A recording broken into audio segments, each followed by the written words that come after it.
Bonjour et bienvenue à tous, très positif, j'espère que vous allez bien et moi également je me porte très bien. Alors toujours dans cette série où je parle de la création monétaire, aujourd'hui je vais partager avec vous les limites de la création monétaire.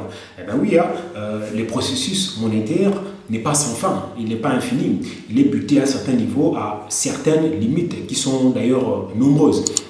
Alors, comme nous l'avons dit dans les vidéos précédentes, que les institutions financières qui interviennent dans les processus de création monétaire, après analyse, après recherche, je tombe sur 4 catégories de limites auxquelles sont confrontées, en tout cas dans la majorité des économies du monde, toutes les banques commerciales ou encore les établissements de crédit. Alors la première limite, il s'agit de cette limite liée à la gestion prudentielle. Alors par prudentielle, ça veut dire que c'est relatif à la prudence. On fait appel à la prudence. Alors, qu'est-ce que ça veut dire exactement? Ça veut dire que dans une banque, pour que la banque considère qu'un client est éligible, par exemple, à bénéficier d'un crédit, à bénéficier d'un prêt, vous savez que la banque met en place toute une bagatelle des conditions, toute une bagatelle des formalités que ces clients doivent remplir pour pouvoir devenir éligible afin de bénéficier d'un prêt. Ça veut dire que pour la banque, elle essaye d'ériger autour d'elle une sorte de garde-fou, une sorte de ceinture de sécurité. Parce que la banque, en fait, doit s'assurer qu'effectivement, une fois le prêt entre les mains des clients, la banque sera en mesure de pouvoir recouvrer effectivement sa créance, même si un problème arrivait, même si une perturbation arrivait pendant la période de remboursement. Donc, on parle des limites liées à une gestion purement prudentielle. Alors, cette prudence fait que la banque ne peut pas créer de la monnaie comme elle le veut ou de façon volontaire. Alors, la deuxième limite, il s'agit de cette limite qui est liée à la concurrence. La limite qui est liée à la concurrence. Vous savez qu'aujourd'hui, avec l'essor avec la prolifération des institutions financières dans le monde, avec la prolifération des entreprises, etc., aujourd'hui, la concurrence dans ce domaine-là devient rude.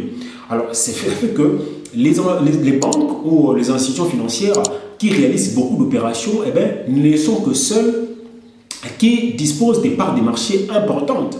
Il n'est que les entreprises qui disposent des parts de marché importantes qui peuvent s'attendre justement à réaliser beaucoup d'opérations financières et par ricochet gagner davantage.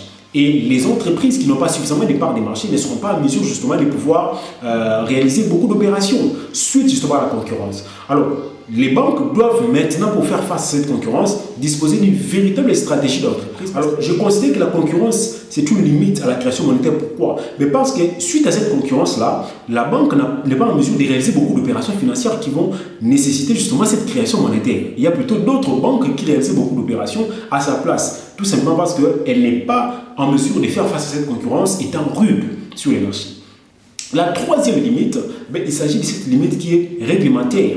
Alors, vous savez que les banques commerciales ou les établissements de crédit dans toutes les économies du monde sont réglementés par les banques centrales. On considère les banques centrales comme les banques de banques et ce sont les banques centrales qui mettent en place des cadres légaux auxquels seront plutôt soumises toutes les institutions financières. Et bien, généralement, les banques centrales exigent par exemple aux banques commerciales de disposer de comptes courants dans leurs livres pour leur permettre d'effectuer des opérations régulièrement. Exemple pour obtenir des financements, exemple pour effectuer des dépôts. La banque exige par exemple la politique des réserves obligatoires, la politique des réserves facultatives. La banque centrale peut par exemple obliger aux banques commerciales ou bien aux institutions financières de financer par exemple certaines activités par rapport aux besoins de l'économie pour donner un coup de pouce par exemple à la politique gouvernementale dans un secteur ou dans un autre. La banque centrale peut demander aux banques commerciales de pouvoir financer à grande proportion un secteur ou un certain nombre de secteurs bien limités ou bien déterminés pour pouvoir donner un coup de pouce à l'économie. Mais il y a aussi bien d'autres réglementations qui peuvent être mises en place juste pour limiter justement cette liberté totale aux banques commerciales de pouvoir créer de la monnaie comme elles le veulent. Alors, la dernière et quatrième limite, il s'agit justement de cette limite qu'on considère comme une limite liée à la fuite hors du système bancaire, fuite des capitaux hors du système bancaire. Alors, vous savez que nous, en tant que clients, lorsque nous déposons de l'argent dans nos comptes en banque, la banque insère cet argent-là dans son passif. Ça veut dire que pour la banque, ça constitue une ressource. La banque peut utiliser justement cette ressource-là. Maintenant, qu'est-ce qui se passe? Lorsque je dépose comme ça, la banque me propose un taux d'intérêt rémunérateur. Ça veut dire que mon capital que j'ai déposé au niveau de la banque ne sera pas un actif non rémunérateur. Ça sera un actif qui sera rémunérateur parce qu'il sera rémunéré par le taux d'intérêt qui sera appliqué par la banque. Donc, je dépose par exemple aujourd'hui 1000 dollars. Au bout de quelques mois, de quelques années, lorsque je venais vérifier mon solde, je trouverais par exemple que mon solde a augmenté de quelques centimes ou de quelques unités monétaires de plus. Ça veut dire que je n'ai pas les intérêts auxquels la banque avait rattaché justement à mon capital que j'avais déposé initialement. Et lorsque ce taux d'intérêt n'est pas très attrayant ou n'est pas véritablement rémunérateur, qu'est-ce qui se passe? Ça augmente les taux de préférence pour la liquidité des utilisateurs ou bien de nous qui sommes des clients des banques. Ça veut dire que j'aurais préféré garder mon argent à la maison qu'aller le placer dans mon compte en banque. Parce que je trouve que dans mon compte en banque, au lieu que ça génère des intérêts, au contraire, mon argent sera encore déduit suite à des frais de tenue de compte, etc., etc. Donc, je dépose aujourd'hui 1000 dollars, j'y reviens quelques mois plus tard, je trouve que mon argent n'est plus au-delà des 1000 dollars, mais c'est plutôt 900 et quelques dollars. Pourquoi la banque va me dire non, non, on a retenu justement les frais de tenue de compte, etc. Donc, j'aurais préféré garder mon argent. Donc, la fuite hors du système bancaire, ça veut dire qu'il y a une augmentation du taux de thésaurisation. Les gens préfèrent garder leur argent à la maison qu'aller les placer en banque parce qu'à la banque, il y a trop de conditions, trop de frais de tenue de compte, etc. Puis les intérêts ne sont pas très attrayants, c'est juste à peine 0,00 quelques pourcents. Vous voyez?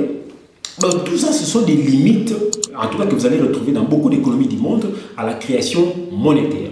Donc, on a parlé de la gestion prudentielle, la concurrence, la réglementation et puis les fuites hors du système bancaire. Eh bien, quant à moi, je vous dis à la prochaine et merci.